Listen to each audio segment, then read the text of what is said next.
La mesa del día de hoy trata sobre activismo y prácticas políticas. Vamos a tener como invitados a la maestra Claudia Quiroga desde Argentina con su ponencia Teatro Artivista, Poéticas de Reexistencia.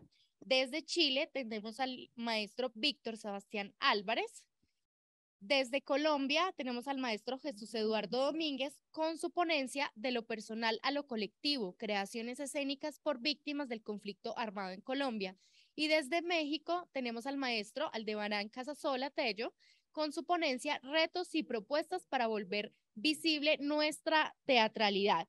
Muy amable, le solicitamos a todos los invitados estar atentos a las indicaciones en el cumplimiento del tiempo para poder llevar a cabo en su totalidad los contenidos de las mesas. También les recordamos que todas las preguntas se hacen al final de las ponencias. ¿Listo? Con esto damos inicio entonces al Congreso. Empezamos con la maestra Claudia Quiroga de Argentina con su ponencia Teatro Artivista, Poéticas de Reexistencia.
Muy buenas tardes, queridas compañeras y compañeros de Iberoamérica. Mi nombre es Claudia Quiroga, como nuestra compañera me presentó, y lo que acaban de ver es las calles de Buenos Aires en estos últimos años. Es la escena viva expandida en las calles, porque desde 2015, con las movilizaciones sociales de Ni Una Menos y Paro Internacional de Mujeres, la Argentina abre un camino necesario para decir basta a los femicidios y travesticidios. Salir a las calles fue motivo de reclamos artivistas. Cuando digo artivistas, unimos el arte con el activismo, en este caso el activismo feminista, para acompañar la promulgación de leyes que cambian la historia y quiénes y cómo las contamos. En clave de teorías del arte, la estética feminista en Argentina, y me animo ya a decir en Latinoamérica, se promulga en el potencial de las emociones provocadas por el encuentro de las mujeres consigo mismas y entre sí, con voz propia, con movimiento político de emancipación. La filósofa Eli Barta dice: reconocer las miradas y las narrativas de las mujeres implica un largo proceso de liberación de las imposiciones sociales construidas sobre la dicotomización de dos sexos y la superioridad jerárquica de todo lo considerado como masculino, desde la idea de tiempos hasta las manipulaciones de la justicia, desde la normalización de la guerra y la agresividad hasta la representación del propio sexo para el autoconocimiento. De alguna manera, para quienes no activaban en alguna organización, este tiempo ha sido una escuela popular rebelde y feminista que presentamos de manera interseccional, es decir, todas aquellas intersecciones que hacen a nuestro ser. Por ejemplo, yo me considero, además de mujer, blanca, hetero, también me considero docente. Para mí es una gran interseccionalidad, y conurbana también, y morena también, una blanca morena. Un ejemplo emblemático de interseccionalidad en nuestro país es el Encuentro Nacional de Mujeres, con casi 36 años de trayectoria, que se lleva a cabo todos los años en alguna de las provincias que se vota de manera también participativa. De esta manera, para los feminismos, la idea de resistencia contiene la posibilidad de lucha, de una fuerza de choque que requiere de un esfuerzo constante, logrando en estas últimas décadas la expansión de derechos derechos visibles en Argentina a través de leyes. Desde el año 1951, con la ley del voto femenino, pasando por la ley de divorcio vincular, la ESI, una gran ley nuestra para la educación sexual integral, el matrimonio igualitario, la ley Micaela, que es la capacitación obligatoria en género para todas las personas que integran los 3 poderes del Estado, ¿no? La interrupción voluntaria del embarazo, lograda hace muy poquito tiempo en la Argentina, en el 2020, hasta la promulgación, por ejemplo, del cupo laboral travesti trans, hace un poquito más de un año, y el decreto que formaliza la ley de identidad de género, que establece un DNI para personas no binarias.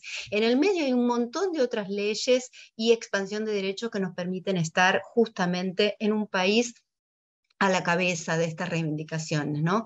Y para quienes entendemos las artes escénicas enraizadas y en sinergia con los cambios sociales, este escenario interviene directamente nuestro hacer. Y a mí me gusta escribir la palabra hacer con S, ¿sí? Ser en ese hacer. En la década de los 70, como autoras como Griselda Gambaro en Argentina, Cristina Escofet, Diana Rasnovi, Susana Torres Molina o Aida Bornik, entre otras, no tantas como quisiéramos para ese momento, y sin embargo ahora, en el 2022, nos encuentra con una colectiva de autoras federal. Esto quiere decir una colectiva independiente y autoconvocada, conformada por más de 200 autoras de teatro, cine, televisión, composición coreográfica, musical y audiovisual. Una colectiva de actrices, una colectiva federal de directoras, una escena propia, por ejemplo, es una de esas colectivas, y por su parte el CELCID, que integro como asociada y docente de la institución, el Centro Latinoamericano de Creación e Investigación Teatral, viene publicando desde hace más de 45 años a dramaturgas de Latinoamérica y España. Durante estos últimos años celebramos también la concreción de comisiones de géneros, observatorios y protocolos para la prevención de violencias en organismos del Estado, instituciones educativas, gremiales, privadas y asociaciones como APEAP, que reúne a los profesionales de la dirección escénica, y APAE, que reúne a productoras y productores ejecutivos de las artes escénicas y sus proyectos espectáculos. Este contexto de aparente paridad, aún con inequidades, no garantiza totalmente el cambio de paradigma. Por ello, las autoras feministas, las directoras feministas, las actrices feministas, venimos pensando críticamente las textualidades, justamente. Cuestionamos ciertas ideas que se dan como certezas, reaccionando enérgicamente a la historia del capitalismo, el colonialismo y el patriarcado como jerarquías que dialogan continuamente para la opresión y la explotación de nuestra fuerza de trabajo reproductiva. Un sistema que necesita apoderarse de nuestros cuerpos para mantener el sistema, siempre con todas las formas de violencia. Y lo hace ¿cómo? Consolidando estereotipos de corporeidades, géneros y sexualidades. Porque el género, pensado como binario, es un repertorio simbólico que perpetúa las normativas y jerarquías de una persona sobre otra. Por ello, precisamos abrirnos a la idea de un género y deseo cambiante, como también diría la filósofa Judith Butler, ¿no? No estático, un cuerpo que salga de las medidas. Formas monstruosas quizás, como dice la artista trans sudaca Susie Shock en su poema: yo, monstruo de mi deseo, carne de cada una de mis pinceladas, lienzo azul de mi cuerpo, pintora de mi andar. No quiero más títulos que cargar, no quiero más cargos ni casilleros a donde encajar, ni el nombre justo que me reserve ninguna ciencia. Por eso, escribir la escena feminista urge. Escribir la escena artivista urge, por lo menos en mí, a partir de una autoconciencia, en cada pensamiento, palabra, decisión, vínculo, para subvertir la idea de resistencia que nos ha empoderado, acerca un concepto alternativo, acuñado especialmente con mi experiencia artivista junto a la colectiva Mujeres de Artes Tomar, que integro y cofundé allá por los años 2011. A través de explorar las poéticas de reexistencia, toda juntita esa palabra, y con la E del medio en mayúscula.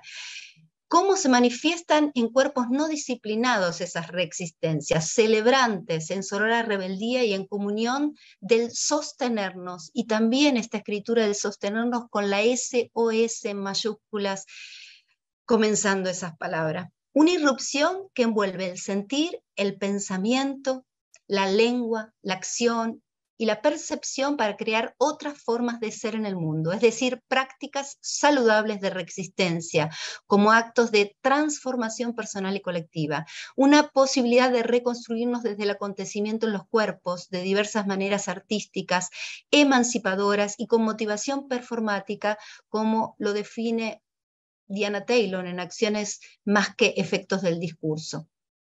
Voy a compartirles aquí unas imágenes también para que comprendan esta idea de artivismo. ¿Sí? El teatro artivista, poéticas de reexistencia, como me gusta decirle, es un teatro territorializado, y sobre todo porque deviene de los cuerpos que están en plena transformación. El teatro como un territorio de resistencia, decía, es seguir reclamando por una agenda pública para la equidad, consolidando derechos, la trama entre teatralidades, feminismo, espiritualidad y erótica. Sí, digo bien, espiritualidad y erótica. Este es el gran acontecimiento, pasar de la resistencia, ese lugar de choque que necesitamos para poder hacer leyes, hoy un pasito más adelante, con la sensibilidad humana para hacer posible ese horizonte de utopías. La vida como el espacio de afirmación frente a la naturaleza y la humanidad, con la convicción de establecer una relación con la otredad a modo de ofrenda que estimule preguntas.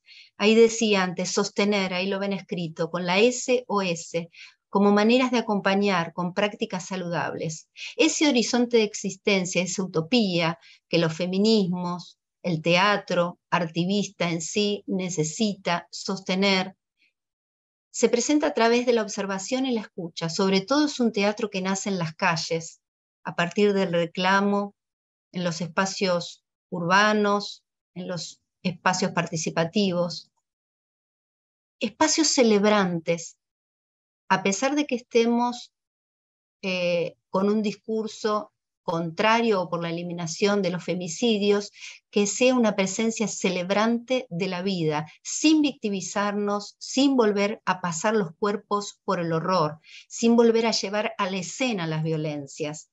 Erráticas, la posibilidad de equivocarnos, de que en ese andar hacia la utopía, cada colectiva, cada propuesta artística nos une ese horizonte de existencia, pero al mismo tiempo vamos variando nuestros tiempos de ir hacia ese campo de utopías, ¿sí? Y también el poder pausar ese andar también, para poder observar, escuchar lo que vamos haciendo, revisar nuestras prácticas, revisar nuestras textualidades dramatúrgicas, estar, presencia, que se une a la idea de observación y escucha, pulsar. Nosotras en nuestra colectiva, cuando salimos a las calles, tenemos un pequeño ritual que es llevar la mano aquí al timo, que es una glándula, le dicen la glándula de la felicidad, y esta glándula, cuando alguien, ahí, junto con yo soy, yo soy, yo soy, yo soy, activa esta glándula y nos posibilita esta manera de estar en el espacio urbano. Permeables a que lo que acontece a nuestro alrededor, con otras manifestaciones artísticas, también pueda alterar, traer nuevas visiones, nuevos sentidos a lo que estamos haciendo. Y lo que hemos descubierto en estos años de pandemia, a través de la creación, es en la sociabilización de nuestros saberes. Muchas de nosotras veníamos de distintas corrientes artísticas. Solidaria de saberes, ¿qué quiere decir? Quienes venían de las artes más titiritescas hacia las del movimiento, nos hemos brindado capacitaciones, talleres, supervisiones que posibilitaron que las fronteras de nuestro hacer artístico también pudieran ampliarse, y sobre todo en nuestra colectiva, que es Mujeres de Artes Tomar, donde le integramos mujeres que somos artistas y mujeres que no son artistas. Así que también nos hemos nutrido de aquellas que, no siendo artistas, nos han dado también sus saberes dentro del campo médico, de la salud, de las ciencias sociales, de la comunicación, y eso activó mucho más nuestra manera de reconocer nuestros trayectos artísticos. Y aquí lo que vemos es un poco desde qué teorías construimos este teatro artivista, desde la perspectiva de género, que es una categoría social, analítica, transdisciplinaria, para explicar las desigualdades de género. Es una visión de género que nos va a permitir encontrar acuerdos y guiones visibles. A mí me gusta mucho, mucho la palabra acuerdos, porque viene de la palabra acordar, volver a pasar por el corazón. Entonces es importante que cuando hablamos, sentimos y empezamos a entender nuestro hacer artístico desde una mirada de perspectiva de género, primero podamos hacer estos acuerdos que siempre son colectivos, para transformar acciones, discursos, espacios, costumbres hacia la equidad. Cuando hablo de acciones, discursos, espacio, simplemente me estoy refiriendo a los espacios que circulamos, ¿no? Los teatros, las comunicaciones que hacemos para nuestras convocatorias. Y esto, bueno, nos va a permitir justamente un imaginario colectivo, una sociedad al servicio de la igualdad y la equidad. Y importante, como dije antes, que justamente no nos volvamos a repetir en la configuración de nuestros cuerpos martirizados en la escena. Cuando hablo de esta visión de género, hablo de esos anteojos violetas que alguna vez alguien nos regaló. A mí me los regaló hace mucho tiempo una compañera música, y a partir de esos anteojos empecé a mirar la vida, ¿no? No solamente el acto creativo, la vida con estos anteojos violetas, a partir del respeto, a partir del diálogo, a partir de los derechos y la expansión de derechos. El arte como herramienta para la expansión de derechos, sobre todo en las feminidades que hemos necesitado y seguimos necesitando, y sobre todo hoy para la eliminación de las violencias, de las muertes. Este es uno de los lemas más lindos cuando salimos a las calles: si no se puede bailar, tu revolución no me interesa. Las preguntas que decía que nos puede empezar a estimular un teatro artivista, voy a dejar algunas preguntas para que sobrevuelen esta charla. ¿Qué pasa con los lugares de toma de decisiones? Observen que no hablo de lugares de poder ni de lugares jerárquicos, porque poder es seguir sustantivizando una palabra que es puro verbo, acción, y prefiero lugares de toma de decisiones consensuadas. ¿Es necesario desarticular los lugares de toma de decisiones que responden a una lógica patriarcal? Entonces, ¿cómo pensar esos lugares desde las disidencias, feminidades y masculinidades críticas para las artes escénicas? ¿Existe o no un teatro de género? ¿Cómo hablar de lo amoroso sin anclarse en el amor Disney o lo maternal? ¿Visibilizamos a mujeres, feminidades e identidades disidentes de la historia en nuestra escritura? ¿Cómo lo hacemos? ¿Volvemos a estereotiparlas? Una mujer trans no quiere más ser en la escena la puta traba. Visibilizamos los cuerpos racializados, migrantes, discapacidades, diversidades culturales, marcas etarias, excluidas. ¿Estamos preparados o no para dar el próximo paso y no representar en nuestros recorridos de producción escénica los cánones impuestos? ¿Cómo socializamos los saberes?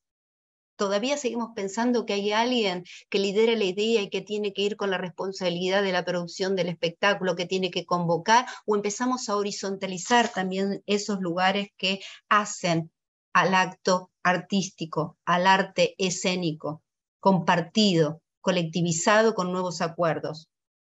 Asumimos como posibilidad de creación los liderazgos entrañables, alternantes, ¿Cómo pensamos la economía del arte? ¿Decimos basta maestros y directores abusivos? ¿Podemos hablar de las violencias sin reproducirlas en la escena? ¿Estructuramos un relato con niveles de metáfora y de distanciamiento o reproducimos aquello que creemos estar criticando? ¿Para qué seguir martirizando nuestros cuerpos en pos de la obra de arte? ¿Cómo hacer, de nuevo lo repito, con ese arte para sanar? ¿Podemos confiar nuestro andar de manera incierta, pausada y errática? ¿Sabemos darnos la oportunidad para expresarnos? ¿Nuestros espectáculos deberían dar salidas, respuestas?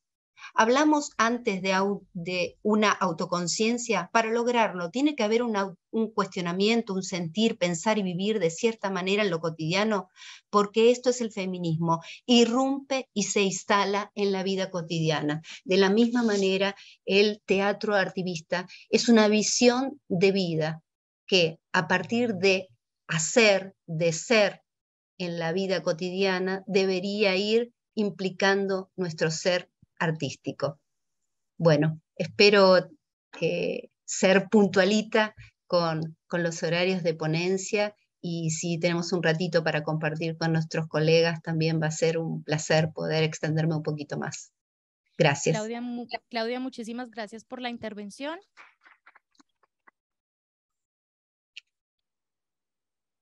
Muchas gracias por la intervención. Le recordamos que las preguntas van a estar al final de la ponencia. Continuamos con el maestro desde Chile, Víctor Sebastián Álvarez. Su ponencia va a ser acerca de la inmanencia del cuerpo en los procesos de pasos al frente, ¿sí?, del teatro del ocaso bajo los contextos del estallido social y la pandemia. Bueno, comienzo entonces. Primero que todo, saludarles y agradecido por la invitación a este congreso. Lo primero que me gustaría decir es respecto a la tan denostada autorreferencialidad en el teatro, pues esta ponencia se enmarca en el desglose de un proceso que escribí y dirigí. Lo que se pretende constatar es la producción de conocimiento en base al trabajo práctico de un colectivo, por lo que no me voy a dedicar a contemplar mi propia obra, sino que a ponerla en conflicto con una diversidad de contextos que le hicieron mutar. A partir de la coyuntura político-sanitaria de los últimos 3 años en Chile, que detuvo todo proyecto artístico abocado a la reunión y al convivio, se expondrán los ejes de acción utilizados por Teatro del Ocaso en sus obras Pasos al Frente 2, Resistencia en condiciones de aislamiento, que es una serie audiovisual que aborda el encierro y su inminente riesgo de despolitización de los cuerpos y territorios, post-estallido social de octubre, donde previo y durante se presentaría la obra Pasos al Frente, Resistencia y Autocuidado, entrenamiento obra que articula situaciones dramáticas de esfuerzo físico combativo y activismo social, cuidado de sí bajo técnicas respiratorias, cardiovasculares y de autodefensa. Como ya dijimos, por efecto de la pandemia se detuvo todo proyecto artístico abocado a la reunión y al convivio, y tomando el confinamiento como pie forzado, PAF 2, las cápsulas, indagan a partir de un humor irónico e irreverente en diferentes situaciones de encierro, donde el riesgo de despolitizarse y sucumbir al miedo mediático es contrarrestado por el impulso de resistir. Bueno, antes que nada me gustaría compartirles lo que es PAF 1, para que tengamos claridad de qué estamos hablando.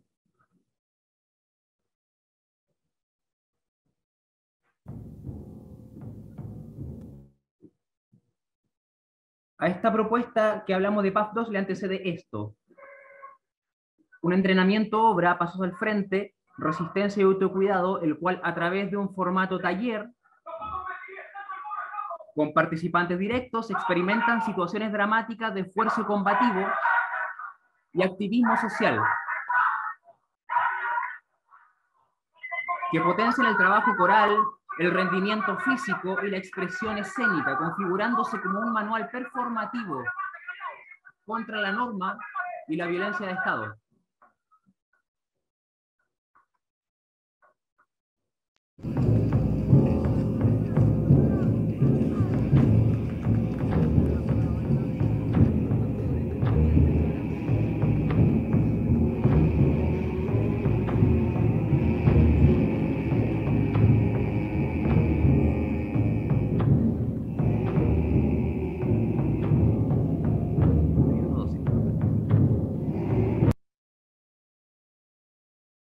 Entonces, el trabajo, en resumidas cuentas, apela a una relación directa con el colectivo, condición que el año 2020, como sabemos, se perdió en todo ámbito y que sobre todo en las disciplinas de las artes escénicas fue desastroso a nivel productivo, económico y creativo, pues se instaló la crisis directamente en el hacer, diferente a la otrora permanente crisis del decir del teatro, de la cual se alimenta.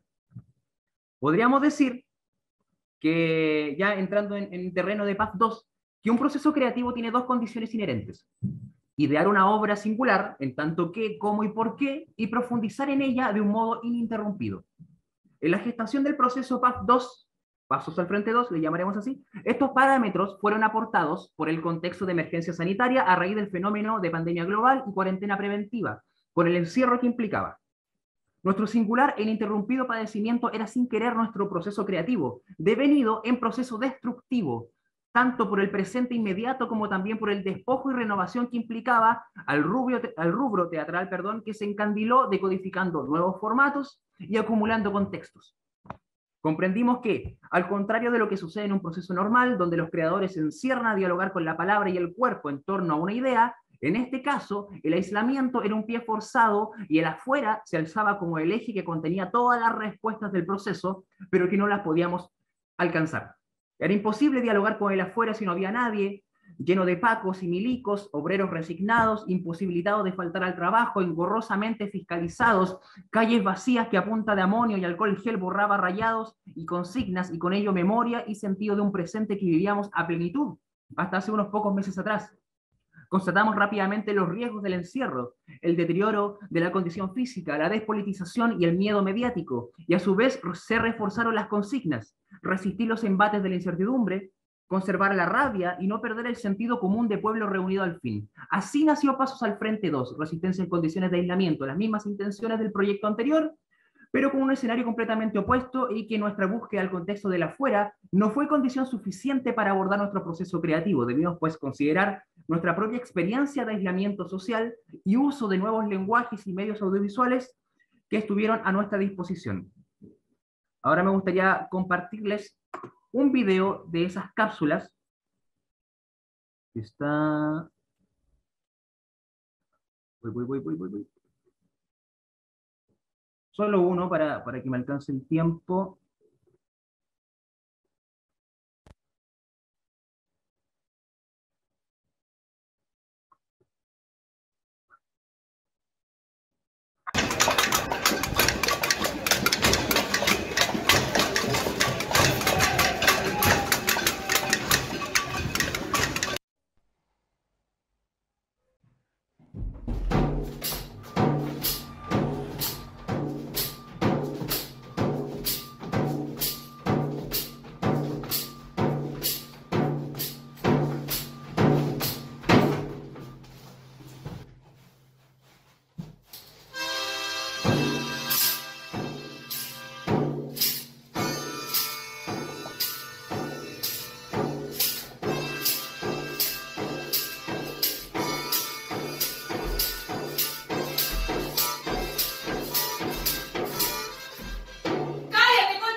Bueno, ese es uno de los 12 videos que grabamos en su momento.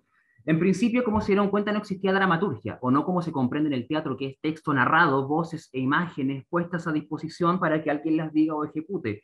No existía porque no queríamos depender de la palabra, queríamos que el cuerpo narrara, no perder esa característica esencial del teatro y sobre todo del entrenamiento obra Pasos al Frente. Nos pusimos a investigar los nuevos formatos, filtros de Instagram, efectos de TikTok, programas de edición, y luego de un par de videos nos impusimos una regla: no depender del efecto, pues era fácil caer en eso y no salir más.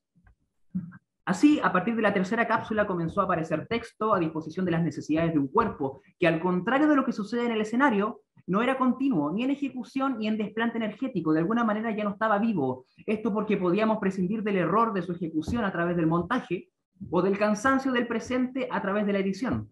Bondades del lenguaje cinematográfico.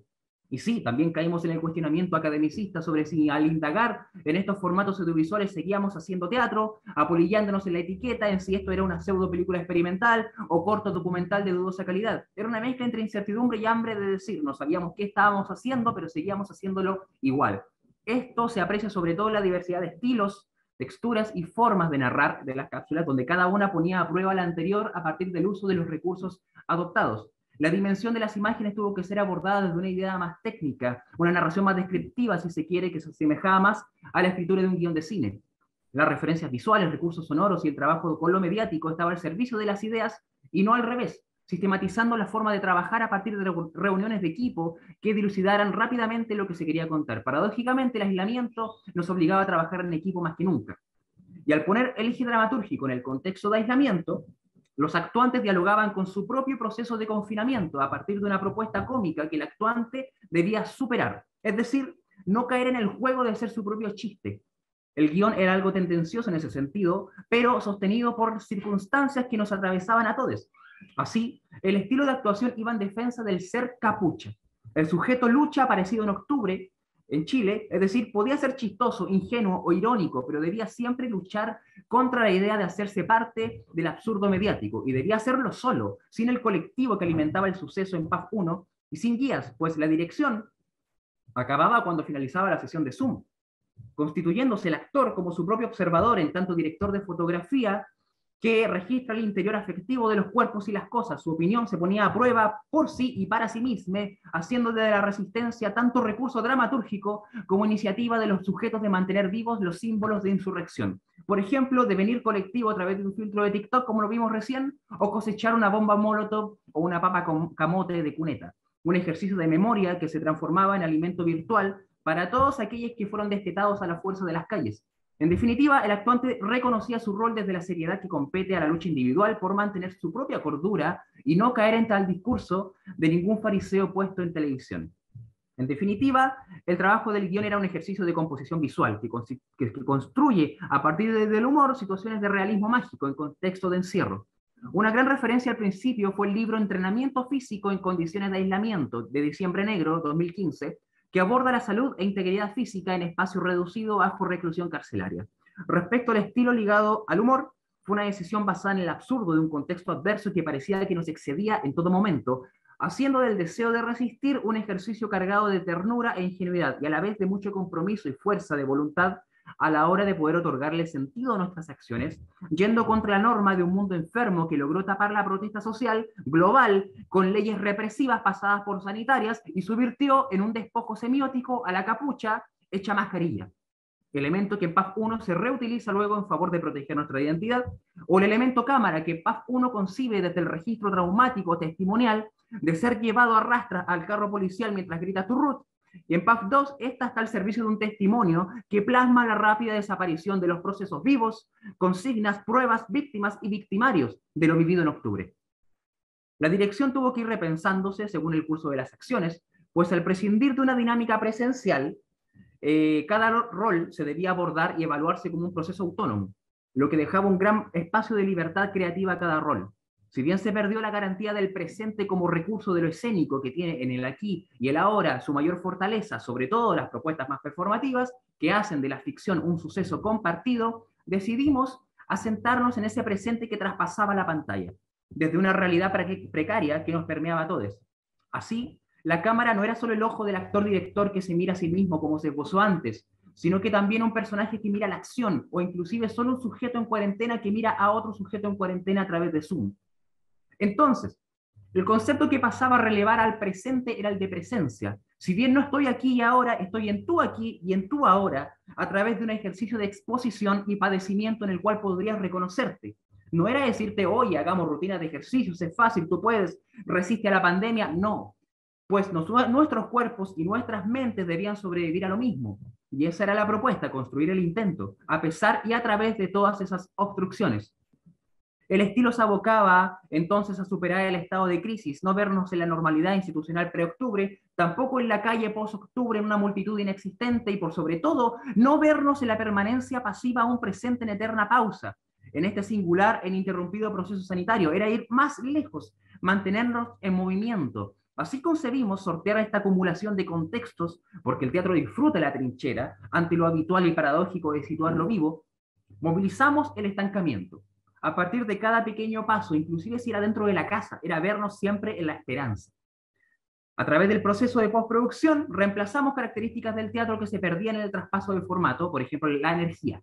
Nos preguntábamos cómo mantener eso, que depende tanto del convivio, de la presencia, de la recepción in situ, del contacto y la complicidad de los cuerpos que conviven en esta convención acordada que es el teatro. Aquí la edición fue la responsable de mantener esa fuerza energética que es imposible de captar en secuencia, pues el espectador audiovisual no contempla, en general solo está atento a consumir imágenes, y esto lo digo solo como percepción de cinéfilo, que no tiene idea de cómo hacer cine, pero como teatreros sentíamos la necesidad de hacernos cargo de eso. Otro factor de riesgo era el ritmo, pues sostenerlo en el escenario es diferente a hacerlo a través de un video. Y si bien la noción de tiempo y movimiento en el cine ya la estudió Deleuze hace más de 40 años, no teníamos el tiempo ni la intención de abocarnos a esos estudios, más nuestra forma de trabajar siguió siendo a través de obstrucciones. En este caso fue que las cápsulas no durasen más de un minuto, dándonos cierta libertad, pero siendo regla en función del relato, la energía y el ritmo.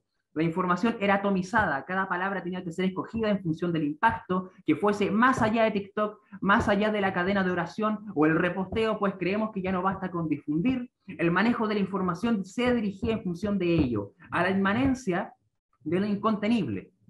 La inmanencia, y aquí voy terminando, es toda aquella actividad que pertenece a un ser, aquello que permanece en el interior y que procura la mantención de la unidad dentro de sí, lo esencial. Tiene que ver con trascender, pero no es lo mismo. Comprendida como la coherencia interna de los procesos. De acuerdo con François Julian, un pensamiento preocupado por la trascendencia busca explorar lo otro de lo otro. Es decir, en qué aspectos lo otro es verdaderamente otro y puede constituirse en exterioridad. En contraste con esta apertura sobre el más allá, lo propio de un pensamiento de la inmanencia reside en poner en valor y hacer obrar la mismicidad en el seno de la otredad, que es justamente lo que permite su correlación. A diferencia de la sabiduría y de la religión, que se caracterizan por un elemento de trascendencia, la filosofía mantiene un vínculo privilegiado con la inmanencia. El abordaje de la inmanencia en términos de plano implica notas de horizontalidad, transversalidad y conectividad incompatibles con la matriz jerárquica, vertical, creacionista de la religión. De acuerdo con Julian, la inmanencia es a la vez lo más común y lo más ordinario, dado que en el mundo todo es proceso, lo cual implica que estamos siempre atravesados por ella. Y lo que experimentamos a través de nuestro cuerpo nos pone en contacto directo con la espontaneidad de la inmanencia. En los procesos de paz, la inmanencia estaría reflejada en la resistencia como acción que impulsa al cuerpo hacia un objeto ausente, y alcanzarle sería cumplir la consigna del activismo, transformar la posibilidad de alcanzar el cambio de paradigma. Y lo que hace la escena, el deseo de estar con el otro, verme en el otro, en su accionar, constituye un efímero habitar la utopía. En definitiva, cómo el cuerpo aparece en esta diversidad de contextos, pensando el teatro como presencia y ausencia también, en tanto cuerpo al que se le coarta movilidad en calles, teatros y constituciones, ¿cómo reaparece el cuerpo? Nos preguntamos, y su presencia en el desarrollo de las acciones que quedaron en suspenso, postulamos bajo la metáfora. En conclusión, en el transcurso del último siglo, la imagen y el sonido fueron atrapados por mecanismos de registro, soportes que fueron evolucionando en el tiempo para renovar elementos a su poder narrador, que vuelven anticuado no solamente al soporte anterior, sino que a aquel sistema narrativo. A cada lenguaje que aparece se le exige cada vez más, la novedad ya nos sorprende y esa perfección de la ficción está condenada a la caducidad, para volver siempre al soporte original, al cuerpo vivo del actor en el escenario, que frente a cualquier novedad tecnológica, su condición inestable es lo atrayente, que valoriza el instante irrepetible de su ejecución. Ahí radica su perfección y su imposibilidad de registro, que lo vuelve literalmente insoportable, incómodo, humano, el riesgo de la expresión, fragilidad y debilidad expuesta al público. Por tanto, solo decir que no buscamos con este trabajo de medios digitales ser una alternativa al teatro, ni que el teatro sea una alternativa. Creemos que no hay alternativa en este tiempo de contagio, solo una oportunidad de reencontrarse con el rito, no como ritual ni posesión espiritual, sino como la posibilidad de dar un paso al frente, el rito como iniciación, un paso hacia lo desconocido, hacia la necesidad de avanzar en el desarrollo de las acciones que quedaron en suspenso por la edad, por la ingenuidad, por el miedo, la represión, la costumbre o la comodidad. Poner a prueba la carne no es solamente presencial. El convivio, si bien tiene el intercambio energético entre actor y espectador su más grande catalizador y fuente de vida, La ficción tiene pues ese poder de traspasar intenciones más allá de un cuerpo y más allá de un formato. Me pasé un minuto, discúlpenme, muchas gracias, eso ha sido todo por mi parte. Muchísimas gracias, Víctor. Le agradecemos la ponencia. Continuamos. Muchas gracias. Sí, estuvo muy interesante la ponencia.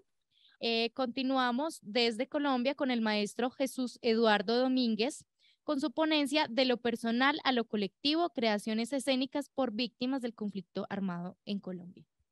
Bueno, mi nombre es Jesús Eduardo Domínguez, vengo de la Universidad de Antioquia, del doctorado en artes. Este es un proceso en investigación. Ahí lo pueden ver.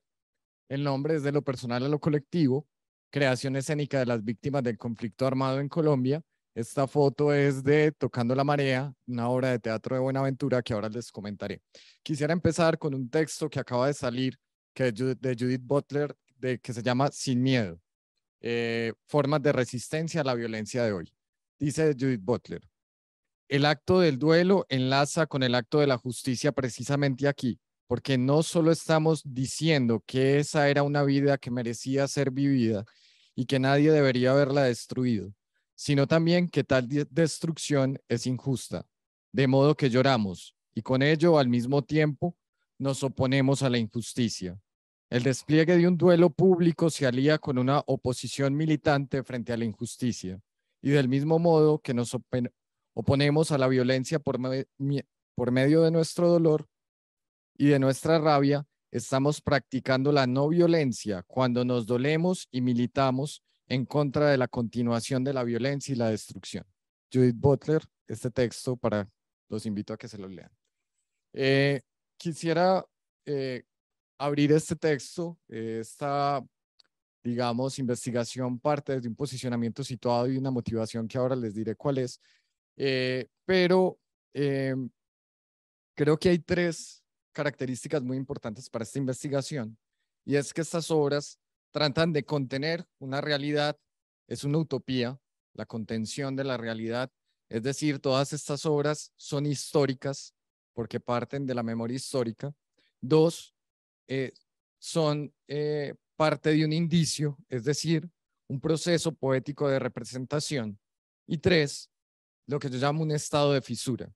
Representan un estado de fisura, en este sentido son prácticas políticas que representan posibilidades de una nueva subjetividad sobre el fenómeno del conflicto armado en Colombia, y sobre todo en dos aspectos: la justicia poética, de la teoría de la justicia poética de Paula Elena Costa de la Universidad Pedagógica, y la perspectiva de la reparación simbólica de Yolanda Sierra de la Universidad del Externado, que los invito a que vean estas dos investigaciones de estas dos grandes investigadoras del teatro contemporáneo en Colombia. Bueno, este proyecto se enmarca en el doctorado de la Universidad de Antioquia, la tutora de Ana María Tamayo, y tiene como objetivo analizar creaciones escénicas donde la experiencia vivida en el contexto del conflicto armado sea el sustrato de la creación, problematizando construcciones de ideas y conceptos como víctima, artista, la relación entre arte y memoria y las transferencias de las memorias personales a las colectivas y culturales. Es decir, esas perspectivas hacen que ese estudio que estoy realizando no solo vaya a la obra de arte, sino también al proceso artístico, a su gestación y a su creación y a su contexto, es decir, a la experiencia escénica como tal. Bueno, acá hay una motivación, y esta motivación me voy a Dora Haraway, y es muy importante para mí porque mi familia es víctima del conflicto armado en Colombia. Mis padres fueron defensores de derechos humanos, mi padre fue falso positivo judicial, y en ese sentido, esta investigación nace desde lo que llama Dora Haraway el posicionamiento situado. Es decir, un posicionamiento desde el cual yo como víctima puedo mirar un hecho teniendo una subjetividad que me hace plantar en el mundo, y esto también le brinda a la investigación una perspectiva de fisura que permite nuevos paradigmas de la investigación. ¿Por qué? Digámoslo porque la perspectiva decimonónica del investigador, la investigadora, era no tener una posición objetiva alejada del hecho que investiga. En este sentido, los nuevos estudios como el de Dora Haraway nos permiten situarnos en un punto de subjetividad y ver desde ese un proyecto, un fenómeno de investigación. Bueno, esa es mi familia nuclear, que son las personas que sufrieron ese hecho victimizante. Y aquí vamos al marco temporal y grupos de estudio. Este marco temporal se sitúa entre el 2000 y 2020. Estas son las 4 obras de investigación. Ahí hay 3, hay 2. ¿Por qué me interesa del 2000 al 2020? Por todos los procesos transicionales, desde justicia y paz, la desmovilización de los grupos paramilitares, hasta los procesos contemporáneos, como el proceso de paz que se dio entre el gobierno de Colombia y la antigua FARC, hoy llamado Partido de los Comunes. Esto, digamos, que revitalizó procesos de pensamiento, de reflexión de la memoria histórica del país, pero también de los procesos artísticos que se dan dentro del país. Digamos que eclosionaron movimientos de memoria histórica y también disputas de sentido dentro de todo el país. Ya lo vimos con el Centro Nacional de Memoria Histórica y lo que pasó en el cuatrenio pasado, con una disputa también de la memoria, pero también de todas las memorias subterráneas que fueron, en palabras de Elizabeth Yelin, fueron eclosionando y mostrando desde esas memorias subterráneas de colectivos pequeños que no eran visibles, explotar. Bueno, creo que se nos fue la presentación, porfa.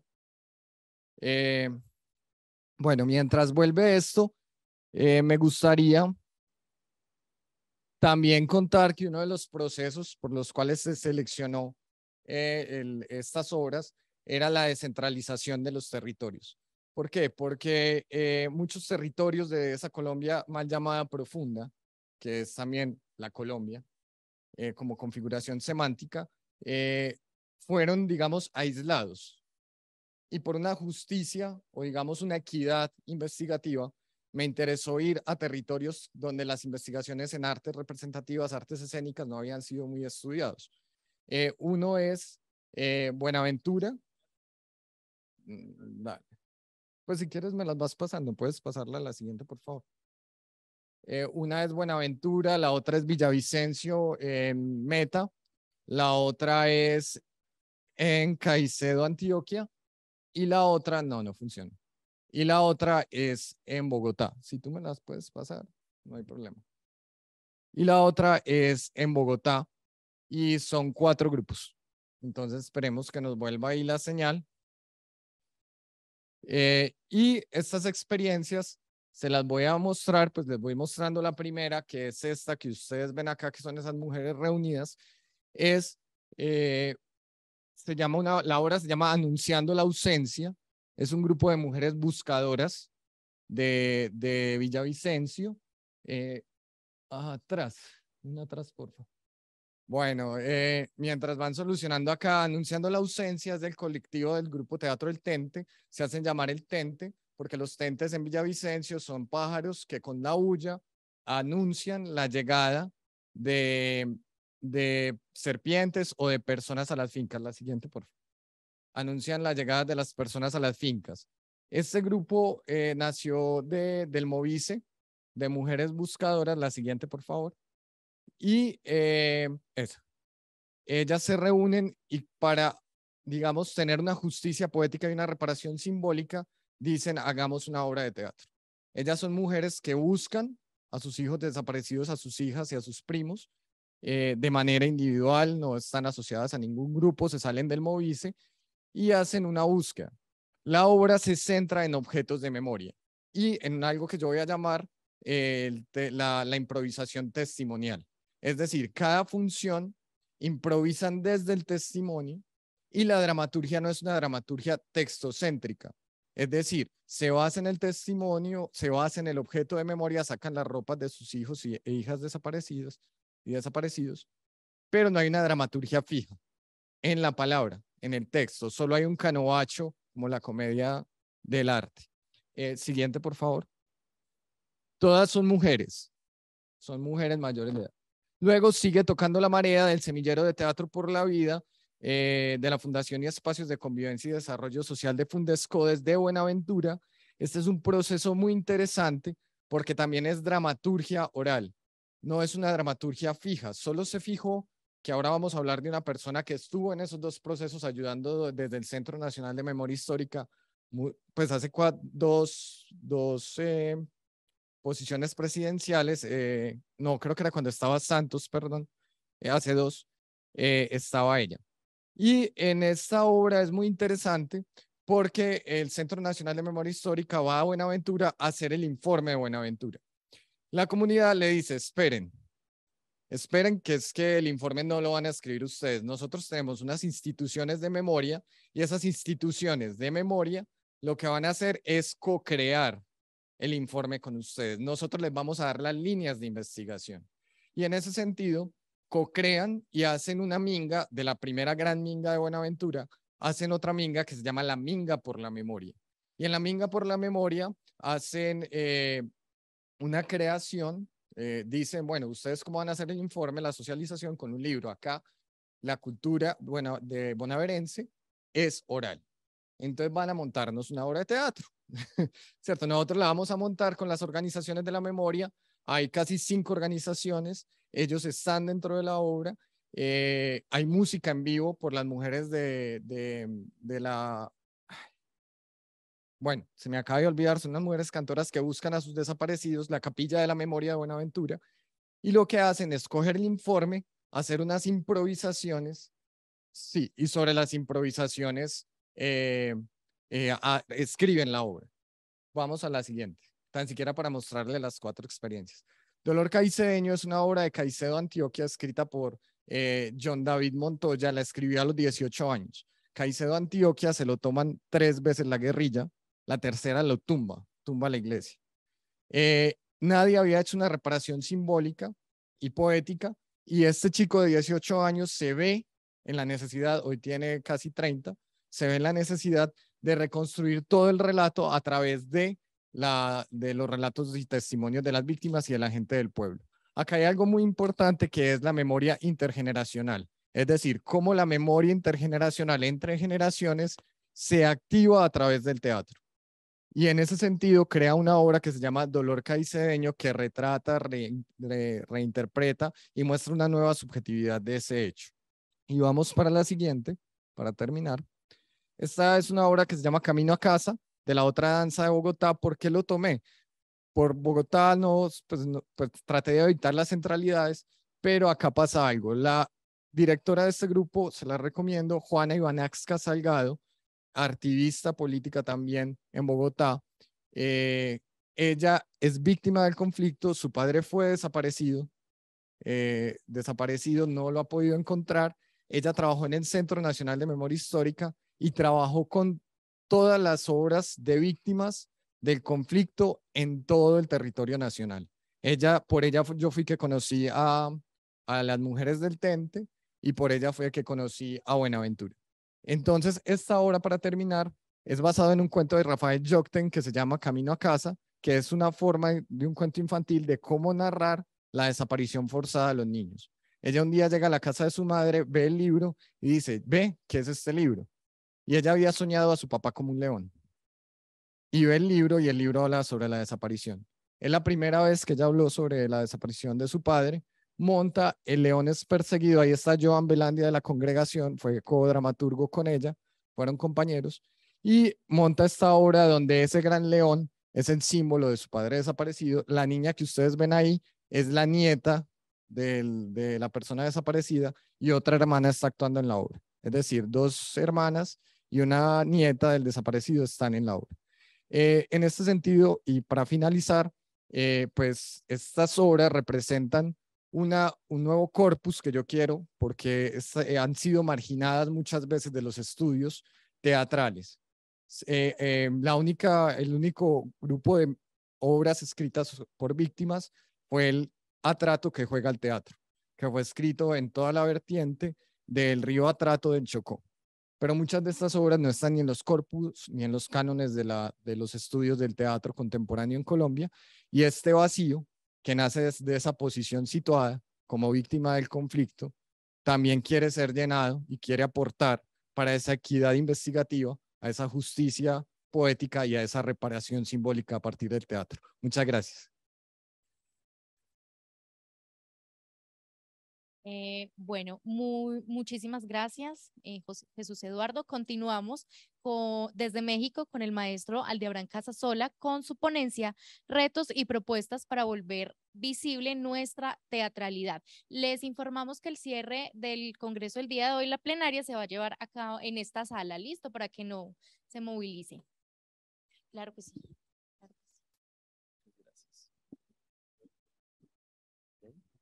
Gracias. Buenas tardes a todas, a todos. Es un gusto estar aquí.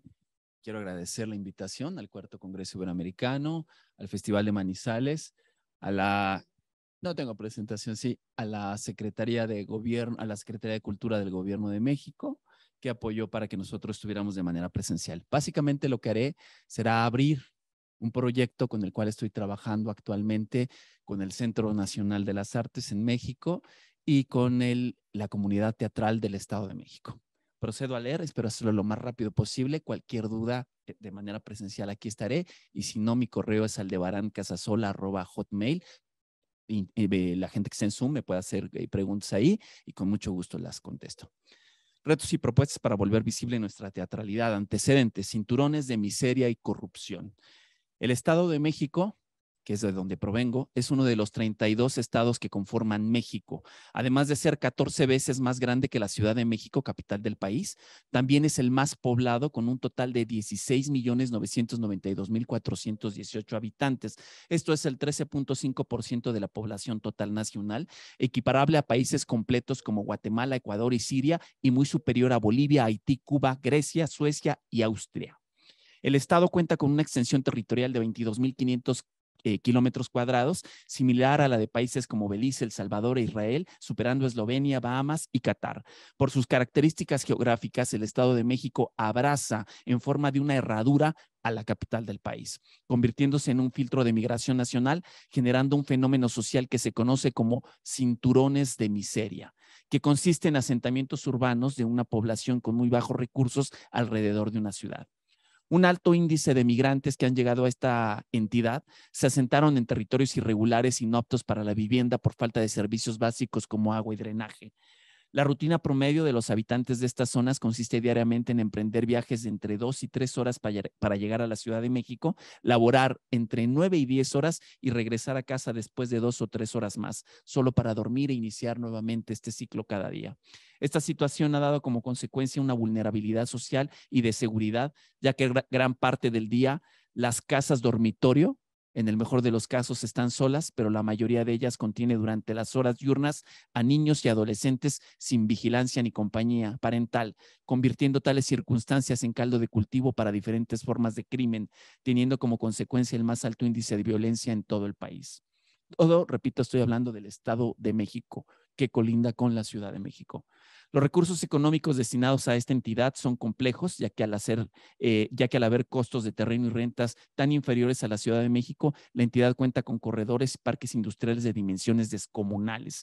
En consecuencia, los tráficos automovilísticos en las zonas conurbadas son enormemente conflictivos. Sin embargo, el retorno de impuestos generado por las industrias no es proporcional al de otros estados, volviéndose insuficientes. Dada la sobrepoblación, la criminalidad y la insuficiencia económica, la corrupción y la desigualdad social pululan en gran parte de la entidad, mientras en otras que se alejan de la Ciudad de México, la infraestructura de comunicación y desarrollo cultural aquí son carentes. En materia de cultura, los recursos también son desproporcionados a los de otros estados. A esto hay que aunarle que desde el año 2018 el Estado de México tiene un veto económico por parte del gobierno nacional, consecuencia de lo que este último manifiesta como una deuda de comprobación de más de 4 millones de pesos. Esto es más de 281.48 dólares. Por lo pronto, hay una grave afección en estímulos y programas de formación y fomentos estatales, paralizando a la comunidad artística de la entidad. Un poco para tener el contexto, en Colombia me comentabas, Calafia, que aquí no existe el término de estado, sino es ¿qué, perdón? Departamento. Bueno, para hacer como la analogía, para que se pueda comprender. buscando las becas y todo está paralizado en el Estado de México, buscando soluciones. En 2019 fui convocado por otros creadores escénicos originarios del Estado a diversas jornadas para hacer un diagnóstico sobre el quehacer teatral de nuestros territorios con el objetivo de crear un proyecto que pudiera ser llevado al Cuarto Congreso Nacional de Teatro. Y comenzamos analizando que a pesar de ser el estado más poblado del país, con un gran número de compañías, hay una falta de presencia en las poéticas teatrales de nuestra entidad, en escenarios, festivales, muestras nacionales e internacionales. También observamos que cuando hay concursos y estímulos estatales, muchos creadores originarios de la Ciudad de México falsean su documentación para captar los recursos económicos creados para incentivar a las comunidades teatrales de los estados aledaños a la capital del país. Y esto incluye, por supuesto, al Estado de México. Afección que hasta el momento no ha podido solucionar la Secretaría de Cultura Federal, o sea, la Secretaría de Cultura Nacional, pues. También observamos que en el año inmediato anterior, 2018, durante la muestra estatal de teatro, el jurado mencionó en distintas ocasiones que era necesaria la profesionalización de los montajes para la gente del Estado de México. De manera similar, analizamos que mientras en la Ciudad de México acoge las instalaciones de las principales instituciones del país, en materia teatral contiene la Universidad Autónoma de México, que ofrece la carrera de teatro a través de la Facultad de Filosofía y Letras, y esa misma universidad ofrece la carrera de actuación a través del Centro Universitario de Teatro. Paralelamente encontramos a la ENAT, Escuela Nacional de Arte Teatral, perteneciente al INVAL, Instituto Nacional de Bellas Artes, misma que ofrece la licenciatura en actuación y escenografía, así como la maestría en dirección escénica y pedagogía teatral. Por si estas fueran escasas, existen distintas opciones privadas como Casa Azul, con prácticamente el mismo cuerpo de docentes de la ENAT, y la Universidad de Londres, y la Escuela de Andrés Soler, entre muchísimas otras. Cada una de estas escuelas reúne una comunidad a su alrededor donde se mezclan profesoras y profesores con estudiantes creativos como escenógrafos, vestuaristas, iluminadores, diseñadores sonoros, etcétera. Eso era la Ciudad de México. En tanto, en el Estado de México, que decía es el más poblado del país, solo se cuenta con una única universidad especializada en teatro, ubicada en uno de sus 125 municipios, exactamente del lado poniente de la entidad, donde se encuentra el tercer municipio más poblado. Sin embargo, los dos más poblados se encuentran del lado oriente. A esta problemática hay que sumar que la única especialidad otorgada en esta universidad es la de actuación, dejando fuera rubros tan importantes como la dirección, escenografía e iluminación, entre muchísimos otros. Mientras realizábamos tales análisis y estudios, la Secretaría de Cultura del Estado de México, obedeciendo un ejercicio fiscal del año anterior, llevó a cabo 2 convocatorias para festivales de teatro y estas estaban abiertas a nivel nacional, es decir, no solo estatal, sino de todo el país, derivado de lo que nosotros identificamos como un acto político y proselitista. Estas, basadas en una norma fiscal, impedían postular a montajes que fueron contratados a finales del año inmediato anterior dentro de la muestra estatal de teatro, lo que generó una gran afección entre las compañías oriundas, porque en un lapso de menos de 5 meses, prácticamente ninguna compañía del Estado de México tenía una producción nueva, y quien sí lo logró compitió con montajes producidos con menos de 10,000 pesos. 2 minutos, no voy a terminar en 2 minutos. Es un hecho que no voy a terminar. ¿Qué hacemos? Vengo desde México y me apena que esto suceda. ¿No podrían ofrecerme un poco más de tiempo? Pues que me escuchen todos, pues que me escuchen todos. Si no, no podemos, ¿no? No puedo terminar. Ya llegamos hasta aquí, digo, aguántenme 3 minutos más. Perdiendo, decía que en el Estado de México compitieron con productos o con producciones de 10,000 pesos, es decir, equivalente a $500, mientras la Ciudad de México, por ejemplo, competían con proyectos de $1 millón de pesos, $50,000. Inmediatamente en el Estado de México perdieron estas posibilidades. Posteriormente nos percatamos que el gobierno nacional ofreció a ambas entidades la cantidad de $3,050,000 pesos para cada entidad. La Ciudad de México con este dinero creó 29 proyectos y el Estado de México contrató, entiéndase la diferencia entre contratar y crear, solo 16 proyectos y ninguno del Estado de México fue beneficiado. Bueno, me voy a saltar un poquito de todo este rollazo que tengo. Antes de terminar el año 2019, finalmente compartimos esta información en el Congreso Nacional de Teatro, que Calafia Piña, que mañana va a exponer también, fue la coordinadora, la organizadora, Y una vez que compartimos esta información, regresamos al Estado de México, tuvimos una retroalimentación, que creo que eso es lo importante de los congresos, tener esta retroalimentación. Y posteriormente a eso, como es tan extenso el Estado de México, nos reunimos en muchos municipios y finalmente llegamos a una conclusión de poder empezar a hacer un comité teatral que vigilara todos estos problemas y que además diera solución y que tuviera conexión institucional. Antes de terminar ese año, después de compartir la información, perdón, nos llegó el año 2020 y derivado de la pandemia hicimos una retroalimentación, un censo para buscar estrategias para solucionar ese problema. Solicitamos a la Secretaría de Cultura que nos apoyara económicamente, a la Secretaría de Cultura del Estado de México. Esta nos dio 12,000 pesos, que es algo así como $600, mismos que, o sea que es nada, mismos que se emplearon para contratar al director francés Boris Schumann, que él ya estaba haciendo análisis e investigación sobre Zoom.